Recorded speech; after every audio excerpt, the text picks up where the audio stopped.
professora da Universidade Federal do Oeste do Pará, UFOPA, doutora em Linguística pela Universidade Federal do Ceará, com estágio de doutoramento na Faculdade de Letras da Universidade de Lisboa, possui mestrado em Linguística pela Universidade Federal do Pará, realizou pesquisa pós-doutoral no Instituto de Linguística Teórica e Computacional, IUTEC, em Lisboa, sob orientação de Lachlan Mackenzie, com financiamento da CAPES. Tem experiência na área de letras, com ênfase em língua portuguesa e linguística, atuando principalmente nos seguintes temas: funcionalismo linguístico, língua e sociedade, gramaticalização, variação linguística, gramática e ensino. Faz parte do grupo de estudos em funcionalismo GEF, UFC, e coordena o grupo de estudos linguísticos do Oeste do Pará, GELOPA, o qual também tenho a maior honra de participar. Atualmente desenvolve os projetos de pesquisa: 1. Língua, gramática, variação e ensino. 2. Diagnóstico sociolinguístico de escolas municipais em contexto plurilingüe.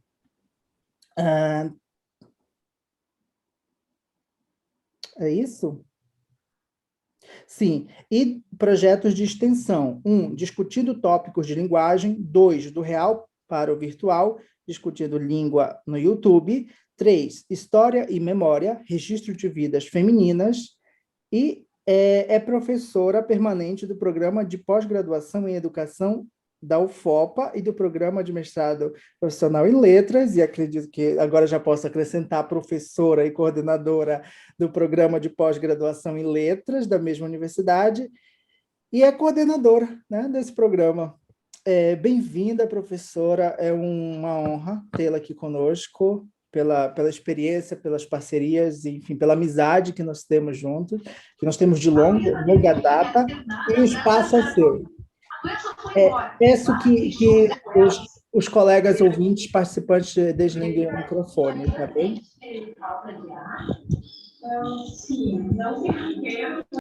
Ok, eu posso fazer isso, que bom. Eu mesmo posso fazer isso. A palavra é sua, professora. Obrigada, professor Samuel, pelo carinho. Obrigada pelo convite. Eu quero parabenizar pela coordenação que você vem tendo, né, deste evento. Eu tenho acompanhado, não tenho acompanhado todas as sessões, mas o que eu tenho acompanhado, e realmente tem sido uma rica experiência. Então, quero parabenizar o seu instituto, a sua universidade, e te parabenizar também por essa iniciativa. Eu estou feliz, né, muito feliz de ter esse espaço aqui para conversar um pouquinho sobre a nossa pesquisa. Então, eu vou compartilhar aqui a minha tela com vocês para eu começar a falar sobre o nosso tema. Bom, o tema que foi escolhido foi gramática e variação do português brasileiro. Eu sou a professora Ediene, como o professor Samuel já apresentou. Falar sobre isso demandaria muito tempo, obviamente, porque é um mundo de coisas, falar de gramática e falar sobre variação. Então, eu vou tentar pontuar a minha fala, levando em consideração um trabalho que eu escrevi durante o meu doutoramento. Eu fiz a minha tese sobre gramaticalização e auxiliaridade, um estudo pancrônico do verbo chegar. E nesse trabalho que eu publiquei na revista de Adorim, eu estava até com a revista aqui, onde eu deixei, a revista de Adorim, eu falei sobre o processo de auxiliaridade do verbo chegar. Então, eu acho conveniente, né, para eu falar sobre o tema, abordar um trabalho que eu realizei, principalmente porque eu sei que um dos objetivos da sessão é eu apresentar o percurso metodológico, né, para quem está nos assistindo, ter o entendimento de como nós podemos fazer um trabalho de base funcionalista, né, porque eu sou funcionalista. E não dá para eu falar, ninguém consegue falar se não for de um lugar específico. Então, eu vou apresentar o meu lugar de fala, o meu lugar físico e o meu lugar de fala teórico. O meu lugar físico é esse aqui. Eu tenho uma imagem da cidade de Santarém, do estado do Pará, que é onde eu moro. Tem aqui à frente da cidade o cartão postal da nossa cidade, que é o Encontro das Águas, Rio Tapajós e o Rio Amazonas. Sou professora da Universidade Federal do Oeste do Pará. Aqui eu tenho uma imagem, eu tenho certeza que o Samuel agora vendo esta imagem, né, está passando um filme pela cabeça dele.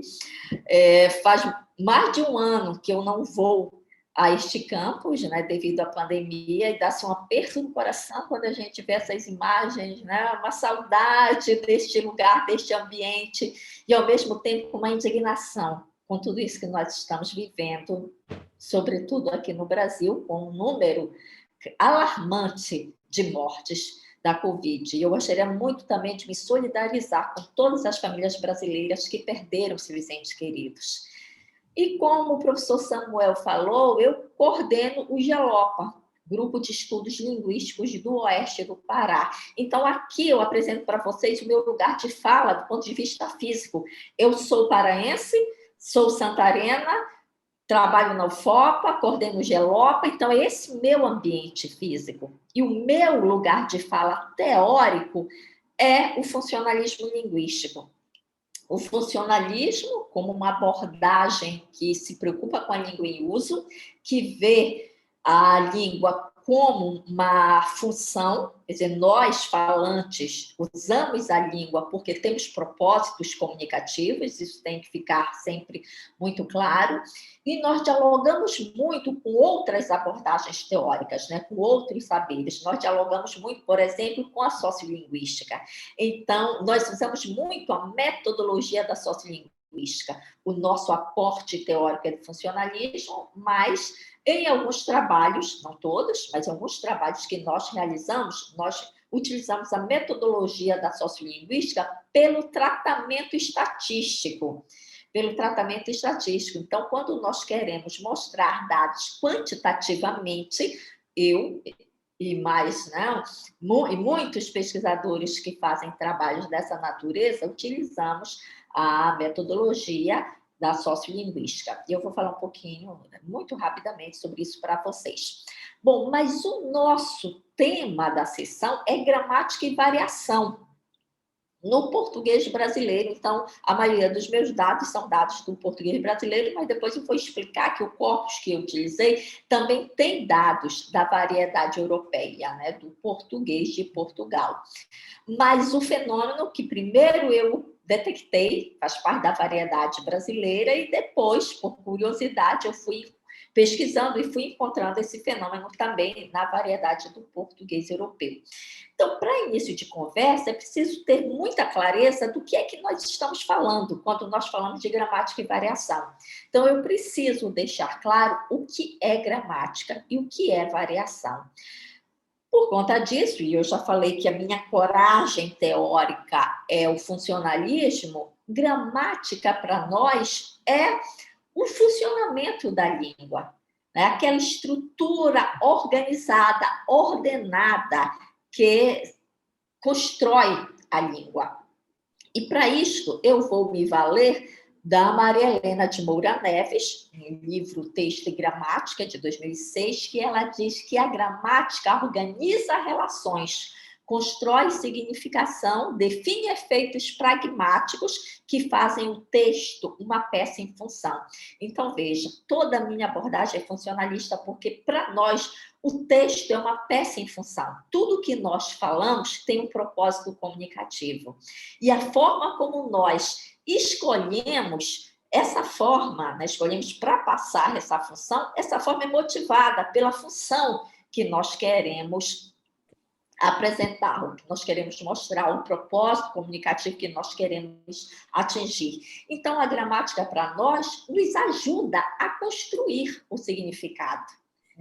E o que é a gramática? Como eu relacionaria, então, a gramática com variação? Ora, na abordagem funcionalista, os aspectos semânticos e pragmáticos constroem a gramática. Então, esses aspectos semânticos, esses aspectos pragmáticos, eles podem se apresentar de diferentes formas. Eu posso concretizar, né? Formalizar esses aspectos por formas. E essas formas podem ser formas variáveis. Então, a variação linguística como característica da língua, ela é importante para a gramática, por quê? Porque a variação vai gerar um fenômeno maior que o fenômeno de mudança, e nós estudamos a mudança linguística por meio de um processo chamado gramaticalização, e a gramaticalização, o que é? É um processo de mudança linguística que forma a gramática, que ajuda a construir a gramática. Então, a variação está muito presente, ela vai nos dando base para uma possível mudança, e essa possível mudança nos ajuda a pensar e a construir a gramática. Então, a variação é importante nessa perspectiva por isto, porque ela pode dar o pontapé inicial da mudança. Nem tudo que varia muda, mas tudo que muda um dia variou, né? Passou por um processo de variação. E a gramaticalização é esse processo pelo qual itens ou construções lexicais entram na gramática, ou seja, tornam-se elementos gramaticais por exercerem funções, papéis gramaticais. Então, isso é fantástico na língua, você pensar deste jeito, que há todo um movimento de fazer-se da gramática, né? Que a gramática, como estrutura da língua, como a organização de funcionamento desta língua, está sempre sendo construída por conta da fluidez da língua. E é claro que eu tinha que trazer um conceito de variação, né? E eu acolho o conceito dos sociolinguistas que mais trabalham com o fenômeno da variação, né? O funcionalismo, a variação é importante por aquilo que eu acabei de dizer, porque ela vai dar um pontapé inicial para eu entender a mudança linguística, e ao estudar o fenômeno de gramaticalização com aquele elemento que vai me dar, que vai inovar a gramática, que vai construir a gramática, eu não posso negar a importância da variação. Então, a variação é uma característica dos sistemas linguísticos. Isso é muito importante sempre frisar, porque eu não posso ver variação como um erro, como algo feio, como algo desprezível, como um desvio de língua. Ela é uma característica do nosso sistema, é uma propriedade intrínseca de todas as línguas. Não me refiro só à língua portuguesa com milhões de falantes, mas uma pequena língua, uma comunidade com 5 falantes, essa língua também vai sofrer variação, porque variação é uma característica das línguas. Então, aquele processo pelo qual 2 ou mais formas podem ocorrer no mesmo contexto. Por exemplo, como é que eu posso indicar intensidade na língua? Como é que eu quero demonstrar na língua uma intensidade? Quando eu digo assim, doce chega e enjoa. É tão doce, chega e enjoa. Olha, chega e enjoa. Eu estou mostrando uma intensidade da doçura, só que eu estou utilizando o verbo chegar, que é o meu elemento meu objeto de estudo. Eu posso dizer que é doce que enjoa, só utilizando, né, a conjunção, e dando uma ideia de consequência, que é que o chegar a mais infinitivo também me dá. Eu posso utilizar elementos lexicais. Muito enjoado, enjoadíssimo, né? Doce, enjoadíssimo. Enfim, eu posso, na língua, encontrar diferentes formas que competem para expressar um determinado propósito comunicativo. Então, essas formas estão competindo, essas formas estão variando na língua. E uma delas acaba sendo eleita. Então, esse esquema aqui é só para mostrar como a variação passa a ser importante na gramática, porque a gente tem a ideia de que a gramática é aquela coisa mais fechada, né? mais formal, mais lugar da norma. Pensa logo em regras gramaticais, mas a gramática da nossa língua é um fazer-se, porque é um construir-se, e é um discurso que molda a gramática. Eu tenho esse princípio funcionalista que diz, é o discurso que molda a gramática. E no discurso eu vou encontrar regras que são variáveis, que são fluidas. Eu vou encontrar elementos que competem para expressar uma categoria gramatical. Então, por isso que a variação passa a ser importante, ela é um passo para a mudança, e a gramaticalização é um tipo de mudança linguística. Por isso, eu trouxe para vocês um exemplo de um trabalho que eu realizei sobre a manifestação do processo de auxiliaridade do verbo chegar. Pensando nisso, pensando que as formas lexicais, e verbo é uma forma lexical, quando eu digo forma lexical, é aquela forma que tem um conteúdo conceitual. Do ponto de vista semântico, eu tenho um conteúdo do verbo, tenho um significado. Do ponto de vista sintático, esse verbo é núcleo de um predicado, então eu digo que ele é um verbo lexical, ele que manda na sentença, na cláusula. Ele manda, tanto do ponto de vista do significado, quanto do ponto de vista sintático, quando eu digo que ele vai selecionar os argumentos. É a natureza desse verbo, né, são os traços desse verbo, traços semânticos, que fazem escolher um sujeito, que fazem escolher um outro argumento, o objeto. Só que, como eu falei, há uma fluidez, há uma mudança na gramática. E este verbo lexical pode mudar de categoria. Ele pode deixar de ser apenas lexical para ser um verbo auxiliar. Então, é claro que para eu entender isso, eu preciso entender o processo de auxiliaridade. Mas como é que eu resolvi pesquisar esse processo de auxiliaridade do verbo chegar? Primeiro, eu precisei constituir um corpus, porque o funcionalista trabalha com dados reais da língua. Eu não posso inventar, mas eu percebo na fala, no dia a dia, que estava acontecendo algo diferente com o verbo chegar. Então, eu percebi, mas eu preciso ter base, eu preciso ter material.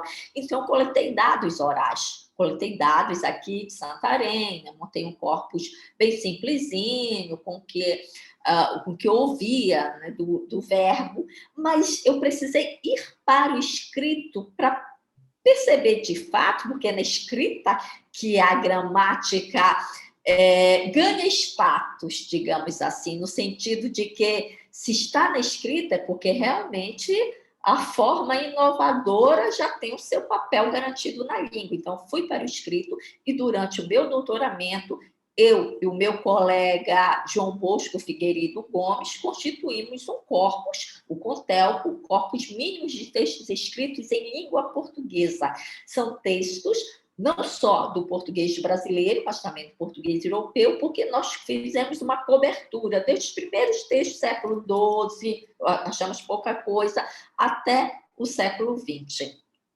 E claro que do século XVIII nós já fizemos a divisão entre português brasileiro e português europeu.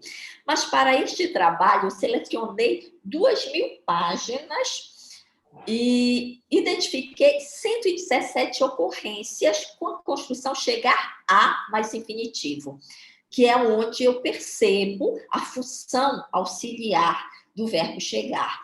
Tipo, ele chegou a me bater, ele chegou a gritar comigo, o sol chegou a me queimar, em construções assim. Qual outro passo metodológico? Eu constituí o corpus, eu li o corpus, selecionei as ocorrências, agora eu parto para a teoria. O que a teoria me diz sobre auxiliaridade? Não só teoria com qual eu trabalho, né? Mas quem já falou sobre isso? Eu fui ver Pontes, Lobatos, Heine, Gonçalves, Neves, Gonçalves e Costa, Longos e Campos, Trabalha. Eu selecionei o material teórico sobre auxiliaridade. Ao mesmo tempo que eu analisava o corpus, eu me baseava teoricamente, me basava teoricamente para eu confirmar ou não a minha hipótese de que o verbo chegar estava funcionando como auxiliar. E para eu dar tratamento estatístico, eu utilizei, é por isso que eu digo que a gente acaba utilizando muito a sociolinguística do ponto de vista metodológico, porque eles realmente têm um cuidado muito grande com isso. E eu utilizei o Goldvarb-X, que é um programa estatístico, está aqui, é disponível neste site, depois eu posso até passar para o professor Samuel, disponibilizar, você pode baixar. Ele é uma evolução do Varblo, eu utilizei o Varblo na minha dissertação de mestrado, também de base funcionalista, mas com a metodologia da sociolinguística. Então, ele é a atualização do Varbro. O Gold Varb X, por que é interessante trabalhar com ele? Embora o meu fenômeno não seja um fenômeno variável, considerando a sociolinguística em si, eu queria dar tratamento estatístico. Então, você monta arquivos, um arquivo de especialidade. Então, o que eu quero saber? Eu quero saber se no século XVIII aparecia esse uso. Eu quero saber qual o gênero em que aparecia esse uso no século XVIII, no século XIX. Então, eu vou montando aquilo que nós chamamos de uma categoria de dados, corpos de especificação, em que eu digo o que eu vou querer saber. Então, eu quero saber se essa forma aparece em textos de narrativa, ou um texto argumentativo, enfim, eu escolho os meus critérios de análise do século tal.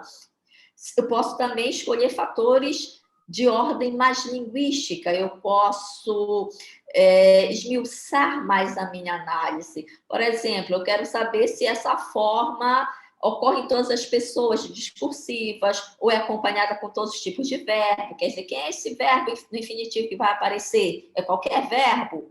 Ou há uma preferência por um tipo especial? Então, eu posso fazer qualquer coisa utilizando o Varbro, desde que eu monte esse programa e faça uma escala, uma codificação e insira esses dados para aquilo que nós chamamos de rodada. Então, você cria arquivos diferenciados, coloca informa para o programa, né? No programa me dá essa opção, qual é o arquivo de dados, qual é o arquivo de especificação, e depois ele roda, aquilo que nós chamamos de rodada. Rodada significa eu peço para o programa me dar a primeira análise. Aí ele cruza para mim esses fatores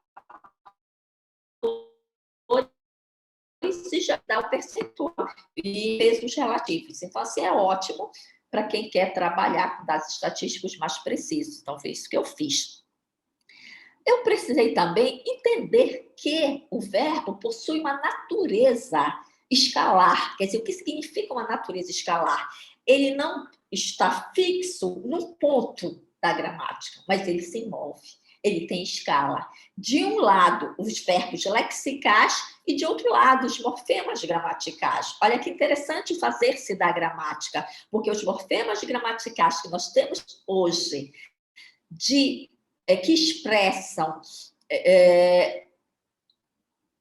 que expressam ideia de futuro na língua, né, modo tempo, são, na verdade, modificação de um verbo, habel. Né? Então, urei, falarei, falaria, nada mais é do que o verbo habere, né, do início da escala, que esse verbo tinha função lexical, era usado como função lexical, depois passou como semi-auxiliar, como auxiliar, e depois se juntou como morfema. Então, essa é a trajetória possível dos verbos. É claro que eu trouxe aqui só um exemplo de escala, porque alguns autores, a depender dos autores, falam em verbos funcionais, e nos verbos funcionais entram os chamados verbos suportes, como vou dar uma corrida, em que esse dar, né, de dar uma corrida, é um verbo suporte, não é pleno, não é lexical, que não é dar alguma coisa para alguém, mas dar uma corrida é correr. Então, há algumas escalas, eu trouxe este exemplo aqui de escala, que eu tenho primeiro, verbo lexical, pleníssimo, verbo semi-auxiliar. Bernard Heine diz que estes elementos são híbridos, né, uma coisa meio anfíbia, porque tem caráter lexical, mas também tem caráter auxiliar. E depois os verbos auxiliares propriamente ditos. E depois de alçado a forma auxiliar, eles podem vir a se tornar morfemas gramaticais. Nem todos os verbos, é claro, vão chegar a este ponto da escala, mas é uma possibilidade, é algo possível de ocorrer. E qual o tipo de de ocorrência, né, que me interessava. Vou ler este aqui para vocês. No verão, quando se enfolha, visto de longe, até nem parece tão velho. A gente chega a sentir inveja dele. Então, esse uso aqui, chega a sentir inveja dele. Aí, quem não inveja o que remorsa, senhora Taliba? Então, esse uso aqui, a gente chega a sentir, o verbo chegar, chegar a, mais o verbo no infinitivo. Então, é isso que eu quero saber. Como assim? Qual é a função dele? Ele não é lexical aqui, ele não está nesse primeiro ponto da escala, ele está junto com a sentir. Chegar a sentir. E é interessante que a forma do infinitivo é fixa. Eu utilizei esta forma, porque se eu dissesse chega sentindo inveja dele, já seria outro. Se eu utilizasse o gerúndio, por exemplo, no lugar do infinitivo, já seria uma outra interpretação, não seria esse uso. O chega a sentir inveja é uma ideia de limite mesmo, uma escala de limite. Estou invejando, mas eu chego a sentir inveja. E aí tem toda uma questão pragmática, enfim, que eu apresentei no trabalho e que não dá para eu falar sobre isto aqui. Mas para eu saber se o verbo de fato possuía o traço auxiliaridade, eu precisei fazer alguns testes. Então vamos lá, vamos fazer os testes de auxiliaridade, que são aqueles grupos que eu falei, que eu escolho, que eu vou jogar no programa. Então eu escolhi estes aqui, critérios semânticos e critérios sintáticos. Como a perda sêmica, critérios semânticos, na perda sêmica, detematização e coesão semântica. Então, o que é isso? Eu quero saber se o verbo chegar, em chegar a sentir inveja, tem o mesmo significado do eu cheguei a Santarém. Samuel chegou a Santarém. Será que o Samuel chegou a Santarém? A carga semântica do verbo chegar nesta sentença, ele chegou a Santarém, é a mesma do ele chegou a sentir inveja? Não, né? Pois é outra coisa, é outro significado. A detematização. Será que eu estou restringindo argumentos? Porque, veja só, o verbo chegar, na sua origem, lá vindo do latim, significava aplicare, os marinheiros dobravam a vela. Então, o ato do marinheiro aportar e dobrar a vela é que originou o verbo chegar. O verbo chegar significava isso, o marinheiro aportando e dobrando a vela. Então, é uma ideia de movimento que me traz uma ideia locativa. Alguém, mas esse alguém tem que ser humano, por conta do traço animado, para se deslocar e fazer a dobra da vela, né, nas naus. Então, veja, neste caso, o verbo chegar restringe o argumento, não pode ser qualquer argumento que vai ser sujeito, tem que ser argumento humano. Aí depois nós já vimos que eu posso dizer que o cavalo chegou trotando, então já não é mais humano. Eu posso dizer que a encomenda chegou, não é mais animado. Veja, eu estou restringindo, não estou mais restringindo, eu estou aceitando agora várias possibilidades de sujeito. Então, eu vou observar isso. Quem é que restringe? Quem é que escolhe o sujeito ali? Será que é o verbo chegar ou será se é outro verbo? Não chegou a sentir inveja? Fulano chegou a sentir inveja? O que manda na sentença do ponto de vista semântico é o sentir inveja, não é mais o chegar. E a coesão semântica, né? Do significado. Quer dizer, eu não tenho mais o significado de chegar. O significado de chegar se esvai para que o significado do outro verbo dito principal assuma o comando da sentença. Critérios semânticos. Os critérios sintáticos.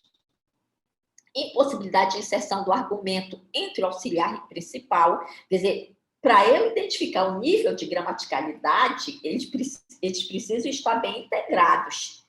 Se eles não estiverem bem integrados, então ele perde ponto no critério auxiliaridade. Né? Tem possibilidade de negação também no domínio do infinitivo. Eu posso negar, mas eu posso negar toda a perífrase, toda a construção. Eu não posso negar só um verbo quando eu tenho um auxiliar. Correferencialidade de sujeito, quer dizer, o sujeito de chegar tem que ser o mesmo sujeito de sentir. sujeito do chamado verbo auxiliar tem que ser o mesmo do verbo principal. Eu não posso ter sujeitos diferentes, porque se eu tiver sujeitos diferentes, eu tenho duas orações. Eu não tenho uma perífrase, eu não tenho uma auxiliaridade. A impossibilidade de substituição do infinitivo pelos pronomes isso ou tanto, impossibilidade de ocorrência de complemento oracional finito, correspondência semântica entre ativa e passiva, integridade sintática e recursividade. Desses eu acho interessante a recursividade. Por quê? Porque as pessoas julgam como uma forma errada quando um verbo que é lexical assume o papel de auxiliar e pode ser utilizado com a mesma forma verbal. Tipo, acabou de acabar. Aí tu, mas isso é errado. Não, por que é errado? Eu tenho o fenômeno da recursividade. Porque no caso de acabou de acabar, o primeiro acabar não é mais verbo lexical. Ele é auxiliar. Indica o momento exato, o momento inicial em que algo acabou. Então, não há problema nenhum em utilizar essa forma, porque eu tenho um fenômeno da recursividade. E eu encontrei um exemplo do verbo chegar com recursividade, eu vou mostrar para vocês. Então, aplicando todos esses critérios e observando os usos, eu trouxe aqui alguns usos para mostrar como, em alguns momentos, você pontuava, ele é auxiliar, e em outros momentos você dizia, olha, não é tanto, porque tem um critério aqui que ele não está pontuando. Então, aqui, é uma alquimia onde a posição do homem se identifica com a posição do artista, a tal ponto que João Cabral, em sua poesia, chega a usar as vestes da pobreza, chega a usar. Então, marcando aqui, fazendo os testes, os critérios semânticos todos são obedecidos, os critérios sintáticos também são obedecidos, menos, obviamente, a recursividade, porque eu tenho outro verbo.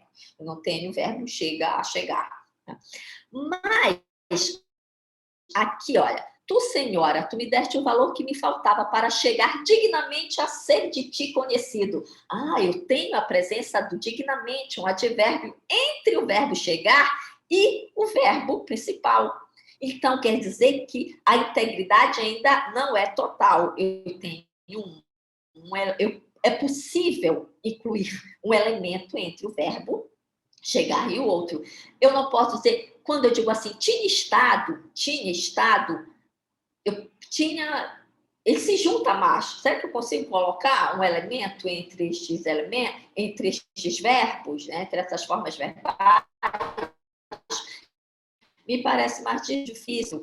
Com o verbo ser, que é o verbo auxiliar prototipicamente, quando a gente estuda auxiliaridade, vê as características do verbo ser, aí vai estudando outros verbos e vê que os outros verbos, embora auxiliares, não têm todas as características. Foi o que aconteceu com o verbo chegar. Assim também, eu fiz o teste aqui, olha, os mortos têm a paz que chega a isso. É possível dizer? É possível dizer chegar a isso, chegar a tanto. Como referência a, os mortos têm a paz que chega a ser inveja dos vivos. Então, se eu posso substituir chega a ser inveja dos vivos por chega a isso, significa dizer também que o grau de integração não é tão forte, não é tão grande. Mas dos 11 critérios que eu apresentei, o verbo chegar pontuou 9 vezes. Só 2 critérios que ele não se adequou. Que essa integridade, essa possibilidade de usar o isso e o tanto, para mostrar. E aqui um exemplo de recursividade. Ele ficou tão atarantado que chegou a chegar atrasado no primeiro dia de trabalho. Então, gente, isso é fantástico. Porque quando um verbo, quando o falante utiliza a recursividade com o verbo, ele está dizendo, querido, eu estou atribuindo a este verbo uma outra função, que não a função lexical. Então, estou mudando o status categorial do verbo. O verbo chegar como lexical, mas o verbo chegar como auxiliar. E eu posso mostrar para você que eu estou utilizando o verbo chegar como auxiliar, porque eu usei a recursividade. Então, esses 2 verbos não estão repetidos. Esses dois verbos não estão sendo utilizados de forma equivocada, eles estão sendo usados com funções distintas, o que mostra que a gramática vai se fazendo, ou seja, verbos vão assumindo funções gramaticais. O verbo auxiliar assume uma função gramatical. E que função gramatical é essa? Olha, o verbo, ao tornar-se auxiliar, ele precisa expressar uma categoria gramatical. Ou ele expressa tempo, ou ele expressa modo, ou ele expressa aspecto. E nós, no trabalho, nós defendemos que o verbo chegar se auxiliariza com essa função aspectual. Indica a função de início da ação. Chegou a chegar. E esse início de ação é reforçado pela intensidade. E olha que coisa fantástica que ocorre na língua, né? Quando eu falo sobre fenômeno de gramaticalização, eu utilizo os princípios de Hopper. Hopper e Thompson trabalharam sobre a questão do discurso, e Paul Hopper apresentou princípios de gramaticalização, para a gente fazer um teste, no caso de gramaticalização inicial, e um desses princípios é o princípio da persistência. Ele diz que a forma que muda o status categorial tem um traço que persiste da sua forma originária, da sua forma primeira. Então, vamos pensar o seguinte, quando eu digo que fulano chegou a Santarém, eu tenho um deslocamento para um ponto. Santarém é um ponto, locativo é um ponto. Mas eu posso dizer que ele chegou a uma conclusão. A conclusão já é uma abstração, não é mais um locativo, já é uma abstração, mas é também um lugar virtual a que se chega. Aí, quando ele diz assim, que ele chegou a ficar nervoso, é o limite. É uma escala, é um lugar que eu chego, mas é sempre uma escala limite. É o meu último ponto. Meu último ponto. Então, quando você diz assim, eu cheguei a ficar nervosa, é porque o nervoso é seu último ponto. Você não esperava por isso, mas ficar nervoso foi o limite. E a ideia de limite, de deslocamento, está onde? No verbo chegar. Quer dizer, persistem alguns traços nessas formas verbais. No verbo chegar persiste essa ideia de movimento, mas não um movimento mais físico. Fulano saiu do lugar X e chegou ao lugar Y, mas uma ideia de limite, de uma abstração. Quando você diz assim, que a empresa deu lucro, chegou a milhões, olha ali o limite. Quando você diz que o artilheiro chegou a 10 gols no campeonato, é um limite, gente. E você usa o chegar para indicar limite. E esse limite, às vezes, se abstratiza tanto que você passa a utilizar não mais como verbo auxiliar, né, mas mostrando outros usos do chegar para mostrar esse traço. E quando você diz chega. O que significa o chega? Basta, está no limite, daqui não pode passar, porque o ponto já foi atingido. E isso é fantástico, gente, né? Pensar a língua por essa perspectiva, olhar como você pode movimentar as peças da sua língua e organizar e reorganizar a gramática. Esse elemento aqui é lexical, ele está no léxico, mas ele pode vir para a gramática se ele se comportar desta forma. Aí esse elemento passa a se comportar dessa forma, entra na gramática, faz-se, né? Enriquece a gramática. Isso é fantástico, gente. Estou encerrando. Eu confesso que para não ter o trabalho porque eu não tenho mais esse meu arquivo, salvo no computador, eu só tenho impresso, então eu tirei foto das referências que eu utilizei para trazer para vocês, sobretudo a parte que eu falo sobre auxiliaridade. O nosso corpus, nós utilizamos, infelizmente não está digitalizado, são volumes e volumes, uma coisa realmente difícil de de trabalhar, de digitalizar, eu precisaria ter uma equipe para fazer isso, até hoje ainda não consegui, mas de vez em quando eu utilizo o corpus para eu verificar se algum fenômeno de fato já está na escrita, porque quando esse fenômeno está na escrita, quer dizer, ó, já está na gramática da língua, né? Quando a gente encontra só o fenômeno na oralidade, ainda fica em dúvida sobre o movimento, né, de mudança dessa forma, mas quando ele está na escrita é porque não tem mais jeito. E é isso, professor Samuel, eu tentei ser o mais sintética possível para não extrapolar o tempo. Eu acho que vocês podem fazer perguntas, se quiserem, né, sobre algum ponto que gostariam que eu esclarecesse. Obrigada. Muito obrigada.